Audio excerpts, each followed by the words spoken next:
is Ashley Path, and I'm running for the Kentfield School Board. I'm an incumbent, and I am running again for two very specific reasons. The first reason is that I right now am the only person on the Kentfield School Board with a background in finance.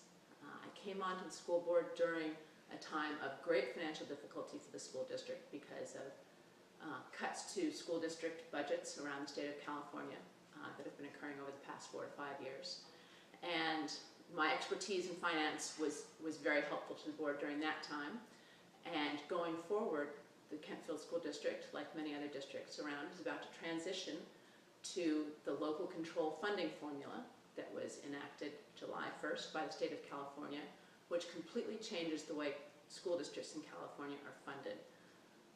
My expertise in finance will help the district make that transition, and so therefore I'm committed to helping the district.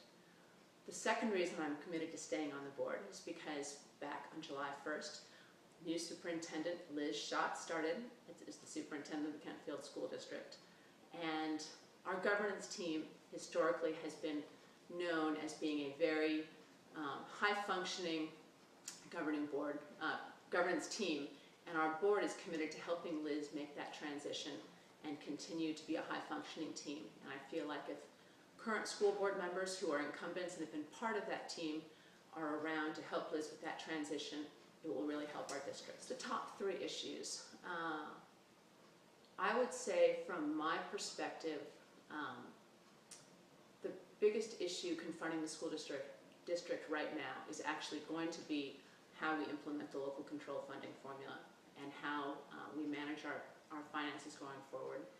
And so I feel like that's very important, and what I bring is honestly the knowledge of having worked with the district through the last 7 budget cycles and understanding how the district finances work.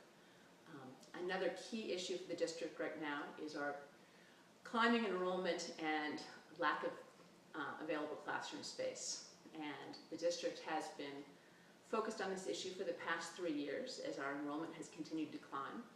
And right now, in terms of how that will be solved, the district is looking very carefully at the Grant Grover building, which is on the Kent campus, which is a building the district believes it owns. And if we would be able to reclaim that space, then there are at least 4 and up to 6 additional classrooms the district could use.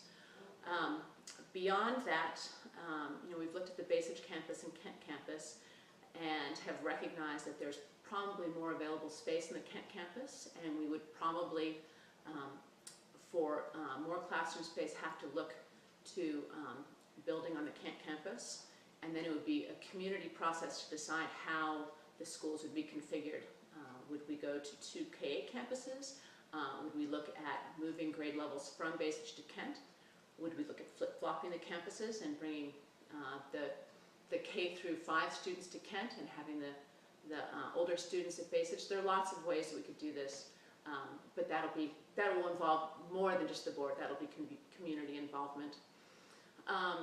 And the third issue, honestly, quite frankly, is governance transition.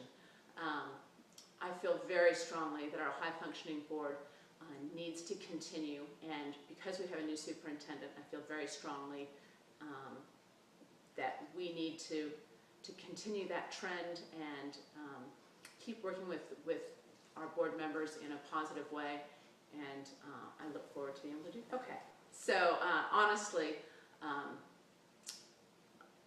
I think it would be, right now, just the controls that are in place for the Kentfield School District are such it would be very, very difficult for funds to be adversely used. We have a chief business official who approves all the transactions. We have someone else who does payments. Honestly, it's not really a concern. Trustees themselves, although they approve the budget, don't have any authority to spend funds themselves. And so, honestly, I think it's a non-issue. I think we have the controls in place, and I think I wouldn't even view that as a concern. The way school boards interact with each other and with the public is incredibly important.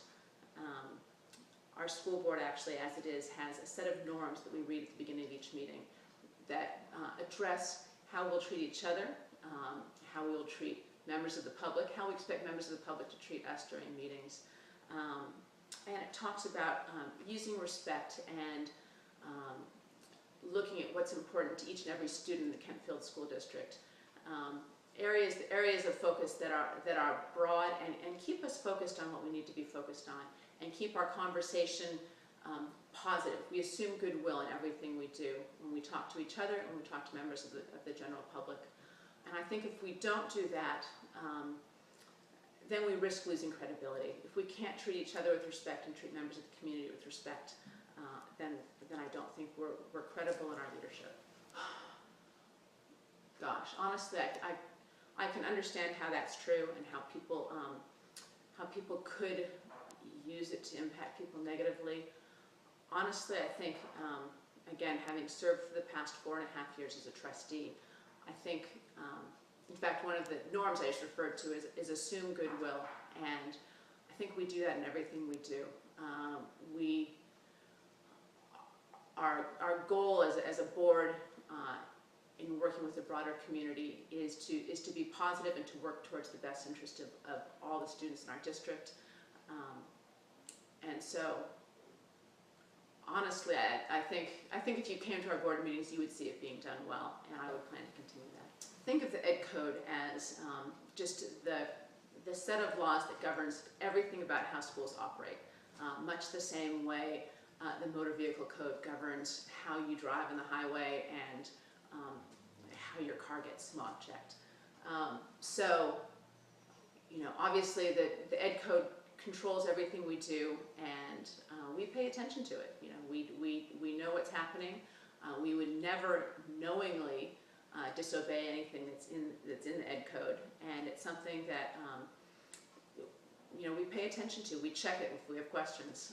We know it matters.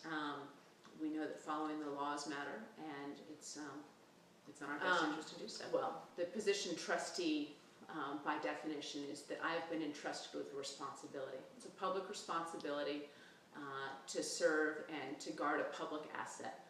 The schools in our community are, quite frankly, in Kentfield, we don't have a mayor, we don't have a town council. The schools in our community, quite frankly, are what make our community. As a trustee for that community and for those assets, I can think of nothing more important than taking that on with the highest possible belief in ethical standards. If you've entrusted me with the responsibility, then you need to assume that I will be doing that with the highest possible